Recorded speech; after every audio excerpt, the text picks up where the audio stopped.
Assalamualaikum warahmatullahi wabarakatuh. Perkenalkan, nama saya Hayatul Lukus, kelas B semester 4 program studi PGSD S1. Di sini saya akan mempresentasikan tugas 1 keterampilan berbahasa Indonesia di SD, modul 1, 2, dan 3.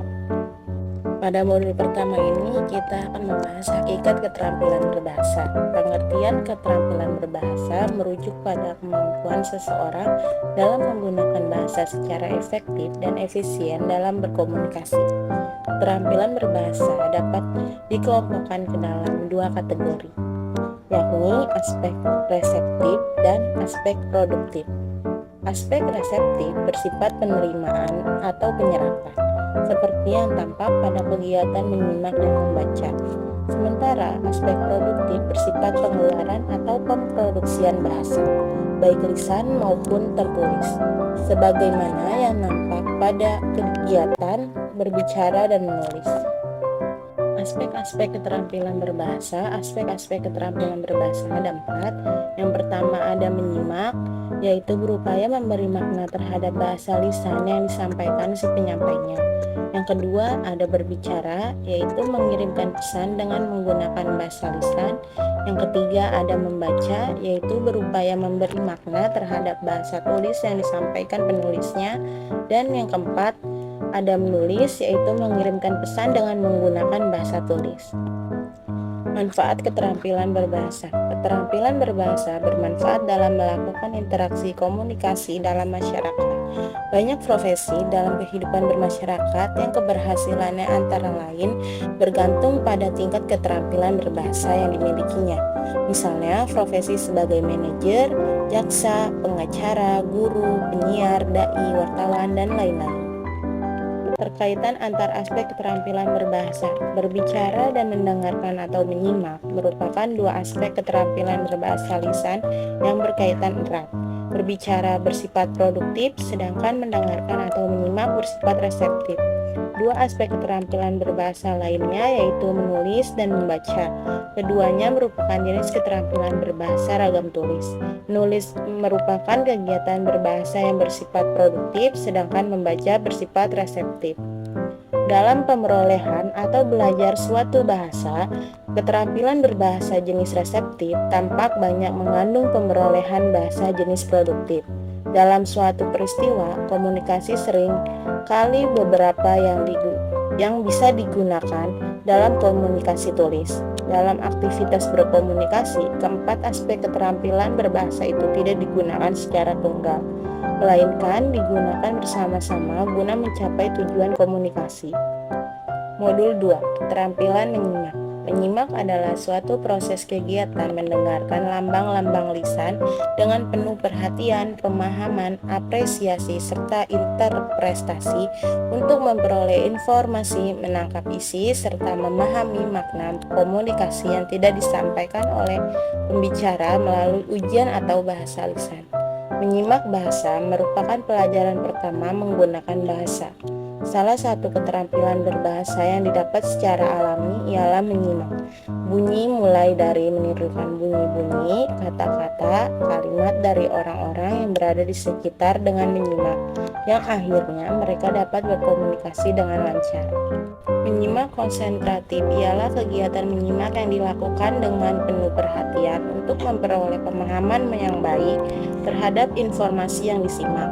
Kegiatan menyimak konsentratif bertujuan untuk yang pertama mengikuti petunjuk-petunjuk, yang kedua mencari hubungan antar unsur dalam menyimak, yang ketiga mencari hubungan kuantitas dan kualitas dalam suatu komponen, yang keempat mencari butir-butir informasi penting dalam kegiatan menyimak, yang kelima mencari urutan penyajian dalam bahan menyimak, dan yang keenam mencari gagasan utama dalam bahan yang telah disimak.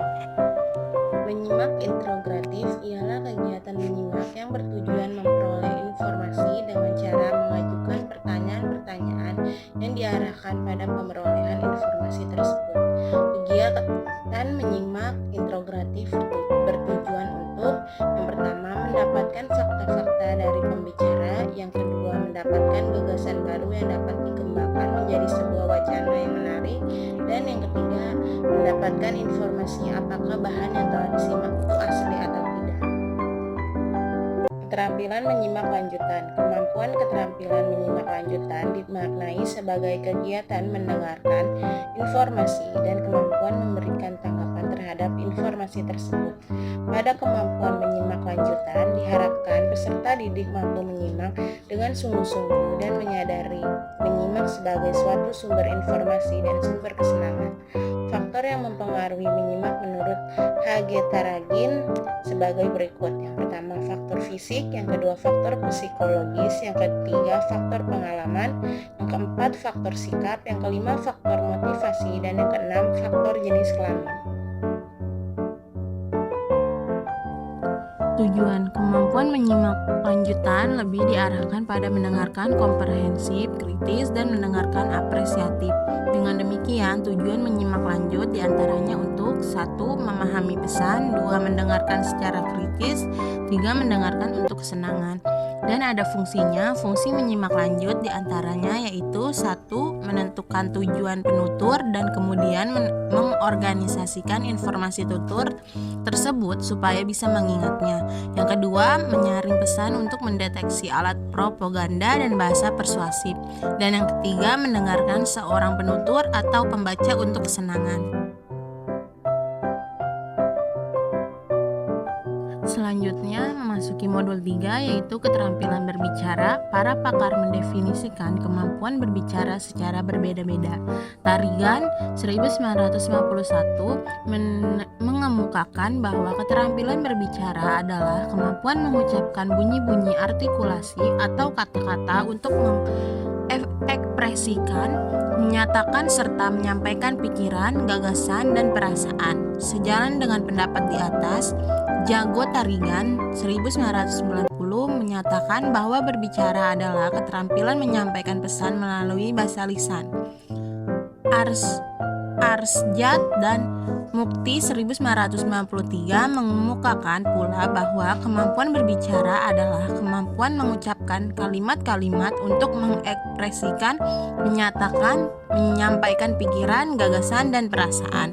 Beberapa pendapat di atas dapat disimpulkan bahwa berbicara itu lebih daripada sekedar mengucapkan bunyi-bunyi atau kata-kata saja, melainkan suatu alat untuk mengomunikasikan gagasan-gagasan yang disusun serta dikembangkan sesuai dengan kebutuhan-kebutuhan pendengar atau penyimak. Selanjutnya ada tujuan dan fungsi berbicara. Tujuan utama dari berbicara adalah untuk berkomunikasi. Agar dapat menyampaikan pikiran secara efektif, maka seyogianyalah pembicara memahami makna segala sesuatu yang ingin disampaikan. Pembicara harus mengevaluasi efek komunikasinya terhadap para pendengarnya. Tujuan utama berbicara menurut Jago Tarigan sebagai berikut. 1. Menghibur, 2. Menginformasikan, 3. Menstimulasi, dan yang keempat menggerakkan. Fungsinya, anak-anak SD belum mahir mengemukakan pendapat. Untuk itu, pembelajaran berbicara permulaan bagi mereka sangat penting. Kemampuan berbicara permulaan berfungsi untuk yang pertama mengungkapkan pikiran, perasaan, dan informasi. Yang kedua menggambarkan sesuatu baik benda, tempat, orang, ataupun suasana. Yang ketiga menjelaskan prosedur secara sistematis. Yang keempat memerankan tokoh, cerita, dan deklamasi. Yang kelima menceritakan pengalaman, menanggapi, dan menyarankan serta. Dan yang keenam melakukan komunikasi melalui elektronik.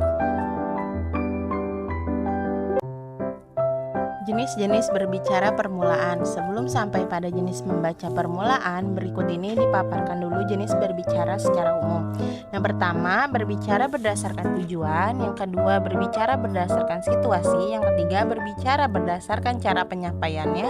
Yang keempat, berbicara berdasarkan jumlah pendengarnya. Yang kelima, berbicara berdasarkan peristiwa khusus.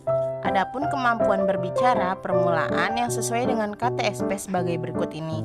Yang pertama berdialog, yang kedua menyampaikan pengumuman, dan yang ketiga bercerita.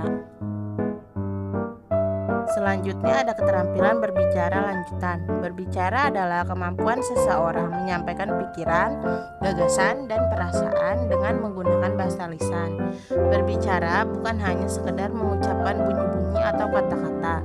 Berbicara adalah suatu alat untuk mengomunikasikan gagasan-gagasan yang disusun serta dikembangkan sesuai dengan kebutuhan kebutuhan-kebutuhan sang pendengar atau penyimak. Dipandang dari segi bahasa, menyimak dan berbicara dikategorikan sebagai kategori berbahasa lisan. Dari segi komunikasi, menyimak dan berbicara diklasifikasikan sebagai komunikasi lisan. Melalui berbicara, orang menyampaikan informasi melalui ujaran kepada orang lain. Melalui menyimak, orang menerima informasi dari orang lain. Kegiatan berbicara selalu diikuti kegiatan menyimak, atau kegiatan menyimak pasti ada di dalam kegiatan berbicara. Keduanya fungsional bagi komunikasi lisan dan tak terpisahkan. Kemampuan berbicara lanjutan berkaitan dengan kemampuan bermusyawarah, berdiskusi, berdebat, dan berpidato, serta menyampaikan biografi orang lain. Hal ini dapat diwujudkan dalam proses belajar mengajar. Kemampuan tersebut memerlukan pelatihan. Berlatih bermusyawarah dan berdiskusi dapat meningkatkan kemahiran seseorang dalam penguasaan keterampilan berbicara. Bermusyawarah amat baik dilakukan terutama agar setiap permasalahan tidak diselesaikan dengan kekerasan.